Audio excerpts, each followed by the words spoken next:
नमस्कार, प्रादेशिक समाचार के साथ मैं नैन्सी कुमारी। पहले मुख्य समाचार।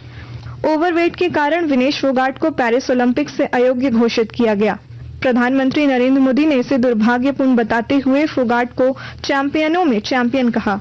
राज्यपाल संतोष कुमार गंगवार ने छात्रों को गुणात्मक शिक्षा उपलब्ध कराने के लिए विश्वविद्यालय के साथ शिक्षा विभाग को समन्वय से काम करने को कहा। और मौसम विभाग ने गढ़वा, पलामू, लातेहार समेत 6 जिलों में 8 और 9 अगस्त को भारी बारिश को लेकर जारी किया येलो अलर्ट। और अब समाचार विस्तार से। पेरिस ओलंपिक में महिला पहलवान विनेश फोगाट का वजन 100 ग्राम अधिक होने के कारण उन्हें 50 किलोग्राम भार वर्ग की फ्री स्टाइल कुश्ती की फाइनल स्पर्धा के अयोग्य घोषित कर दिया गया है। भारतीय ओलंपिक संघ ने एक वक्तव्य में कहा है कि रात में टीम द्वारा किए गए प्रयासों के बावजूद आज सुबह फोगाट का वजन 50 किलोग्राम से अधिक था। प्रधानमंत्री नरेंद्र मोदी ने सोशल मीडिया पोस्ट में विनेश फोगाट को सांत्वना देते हुए कहा है कि यह दुखद है और उनके पास अपनी निराशा व्यक्त करने के लिए शब्द नहीं है। उन्होंने कहा कि पहलवान फोगाट चैंपियनों में चैंपियन है। वे भारत का गौरव और हर भारतीय के लिए प्रेरणा का स्रोत है। प्रधानमंत्री मोदी ने भारतीय ओलंपिक संघ IOA की अध्यक्ष PT उषा से भी बात की है और मामले की जानकारी मांगी है। विनेश फोगाट को अयोग्य घोषित किए जाने के मामले में केंद्रीय खेल मंत्री डॉक्टर मनसुख मांडविया ने संसद में दिए बयान में कहा कि वजन ज्यादा होने के कारण उन्हें बाहर होना पड़ा। इसे लेकर भारतीय ओलंपिक संघ ने अंतर्राष्ट्रीय कुश्ती संघ से कड़ा विरोध दर्ज किया है। उन्होंने कहा कि केंद्र सरकार विनेश को सभी प्रकार की सहायता प्रदान कर रहा है। भारतीय ओलंपिक संघ से इस बारे में सभी संभावनाएं तलाशने को कहा गया है। इस मामले को लेकर भारतीय ओलंपिक संघ ने अंतर्राष्ट्रीय कुश्ती संघ से कड़ा विरोध भी दर्ज किया है। नेशनल भारतीय ओलंपिक संघ की अध्यक्षा PT उषा भी अभी पेरिस में है। प्रधानमंत्री जी ने स्वयं उसके साथ बातचीत करके उचित एक्शन लेने के लिए भी उसको कहा गया है। राज्य के उच्च और तकनीकी शिक्षा विभाग के सचिव राहुल कुमार पुरवार ने आज राज्यपाल सह कुलाधिपति संतोष कुमार गंगवार से मुलाकात की। इस दौरान राज्यपाल ने श्री पुरवार से राज्य में उच्च शिक्षा की स्थिति की जानकारी ली और कहा कि राज्य के विद्यार्थियों को हर हाल में गुणात्मक शिक्षा प्राप्त हो। इस दिशा में विभाग और विश्वविद्यालय समन्वय स्थापित कर सक्रियता से कार्य करे। इस मौके पर राज्यपाल ने सचिव के साथ विश्वविद्यालयों में रिक्त पदों की समस्या को दूर करने पर भी चर्चा की। रांची के गढ़खटंगा स्थित भारतीय कृषि जैव प्रौद्योगिकी संस्थान में आज 75वां वन महोत्सव का आयोजन किया गया। इस दौरान मुख्यमंत्री हेमंत सोरेन ने पौधारोपण कर पर्यावरण संरक्षण का संदेश दिया और लोगों को वृक्ष लगाने का आह्वान किया। इस मौके पर मुख्यमंत्री हेमंत सोरेन ने कहा कि प्रकृति और जीवन एक दूसरे के पूरक हैं और इसकी रक्षा करना हम सभी का दायित्व है। आज वनों को संरक्षित करने का, जीव जंतुओं को संरक्षित करने का, प्राकृतिक व्यवस्था को संतुलन बनाए रखने का और मानव जीवन से जुड़ा हुआ और प्रकृति के साथ मानव का जुड़ाव, जीवन शैली की जुड़ाव, कहा जाए कि ये पर्यावरण और जीवन एक दूसरे के पूरक रहे हैं। आकाशवाणी के ताजा तरीन समाचारों के लिए आप हमारी वेबसाइट newsonair.gov.in पर लॉग ऑन कर सकते हैं। ताजा समाचार X handle @AIR news alerts और Facebook page All India Radio news पर भी उपलब्ध है।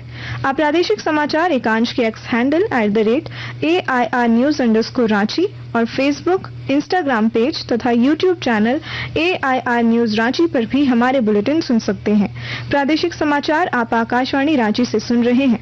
शेष समाचार इस विराम के बाद। देवघर में बसे हैं बाबा बैद्यनाथ, मन में आस्था, कांवड़ में गंगा साथ। वो पहाड़ों का विराट रूप, वो नदियों का बहना, ये झारखंड है प्रकृति का छिपा गहना।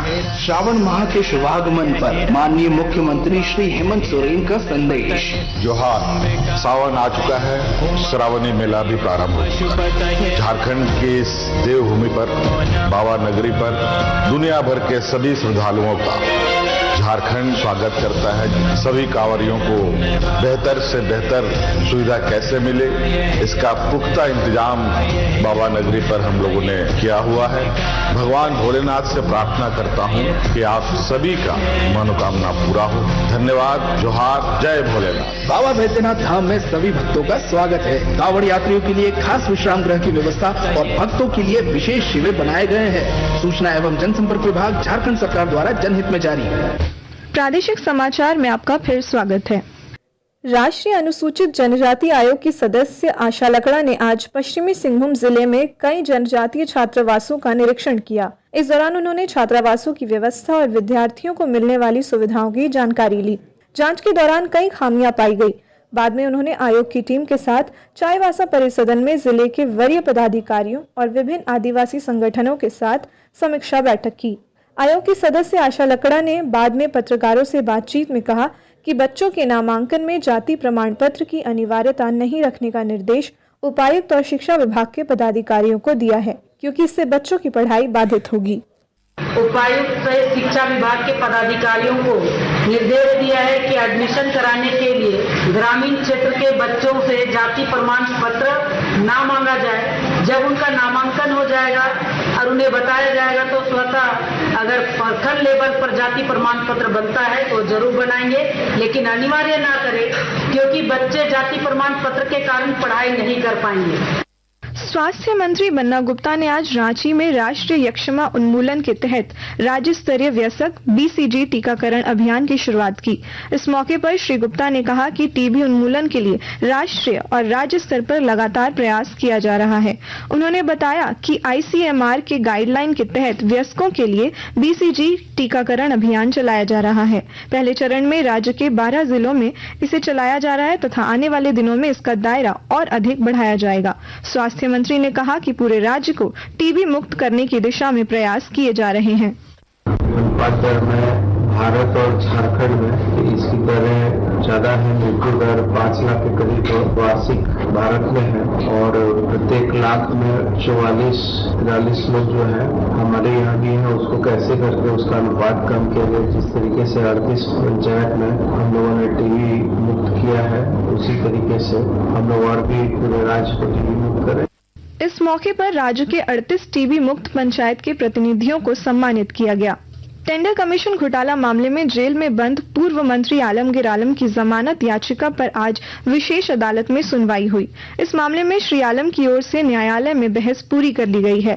सुनवाई के दौरान ईडी की गिरफ्तारी और कमीशन लेने के आरोप को गलत बताया गया। अब ईडी की ओर से इस मामले में 9 अगस्त को बहस की जाएगी। पलामू भ्रष्टाचार निरोधक ब्यूरो ACB की टीम ने आज बड़ी कार्रवाई करते हुए गढ़वा जिले के राजकीयकृत उच्च विद्यालय कांडी की प्रधानाध्यापिका विद्यामी बाखला को 5,000 रुपए घूस लेते रंगे हाथ गिरफ्तार किया है।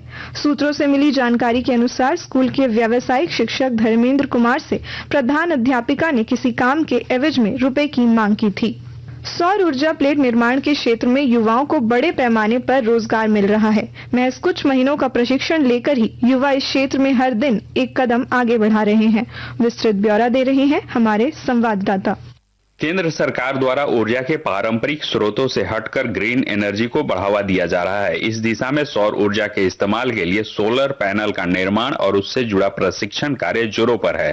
रांची में दीनदयाल उपाध्याय कौशल विकास योजना के तहत युवाओं को ट्रेनिंग दी जा रही है और प्रशिक्षण के उपरांत कंपनियों में प्लेसमेंट की व्यवस्था भी की जा रही है। प्रशिक्षण केंद्र के संचालक किशोर सिंह बताते हैं कि सोलर पैनल का निर्माण रोजगार के नजरिए से एक उभरता हुआ सेक्टर है।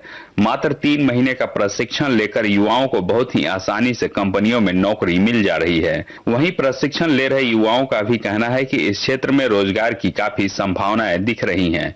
कर्मवीर, आकाशवाणी समाचार, रांची। रांची समेत राज्य भर में एक बार फिर मानसून सक्रिय हो गया है। रांची स्थित मौसम विज्ञान केंद्र ने 8 और 9 अगस्त को गढ़वा, पलामू, लातेहार, लोहरदगा, गुमला और सिमडेगा में भारी बारिश का येलो अलर्ट जारी किया है। मौसम वैज्ञानिकों के अनुसार पश्चिम बंगाल के गांगेय क्षेत्र से लेकर समीप के बांग्लादेश के ऊपर एक साइक्लोनिक सर्कुलेशन बना है। इसके प्रभाव से राज्य में बारिश के आसार हैं। अंत में मुख्य समाचार एक बार फिर। ओवरवेट के कारण विनेश फोगाट को पेरिस ओलंपिक्स से अयोग्य घोषित किया गया। प्रधानमंत्री नरेंद्र मोदी ने इसे दुर्भाग्यपूर्ण बताते हुए फोगाट को चैंपियनों में चैंपियन कहा। राज्यपाल संतोष कुमार गंगवार ने छात्रों को गुणात्मक शिक्षा उपलब्ध कराने के लिए विश्वविद्यालय के साथ शिक्षा विभाग को समन्वय से काम करने को कहा। और मौसम विभाग ने गढ़वा, पलामू, लातेहार समेत 6 जिलों में 8 और 9 अगस्त को भारी बारिश को लेकर जारी किया येलो अलर्ट। इसके साथ ही आकाशवाणी रांची से प्रादेशिक समाचार का ये बुलेटिन समाप्त हुआ। नमस्कार।